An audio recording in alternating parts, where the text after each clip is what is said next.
In today's video, I'm going to teach you how to use the ruler in Microsoft Word. The ruler in Word is a fantastic tool that can help you precisely control the layout and format of your text, making your documents not only more structured, but also much easier to read. Now, let's dive right into the process of using this feature effectively.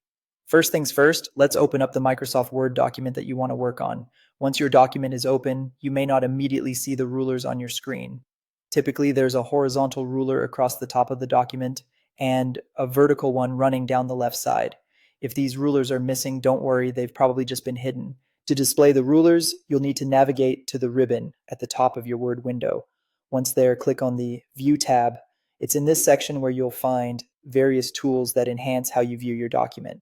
Here, locate the Show group. Say it's an area where you can choose what elements to display. Make sure to check the box next to Ruler. Once checked, the rulers should appear instantly, allowing you to start fine-tuning your content.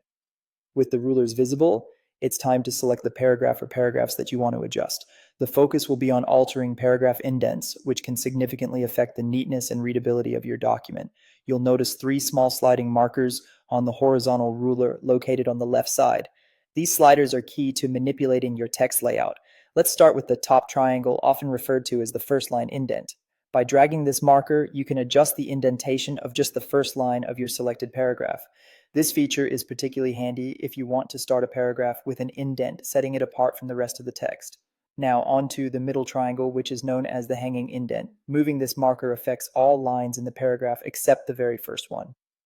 Often, this type of indentation is used for formatting bibliographies, citations, or lists in a more professional and organized manner. Last but not least, there's the bottom square, which is the left indent. This control is quite straightforward. Dragging it adjusts the entire paragraph, shifting all lines collectively. It's useful when you want to uniformly move a paragraph away from the document's margin, giving your text a clean and uniform appearance. Remember, these adjustments can be subtle or pronounced depending on how far you drag the sliders. It's all about fine-tuning to meet your specific needs.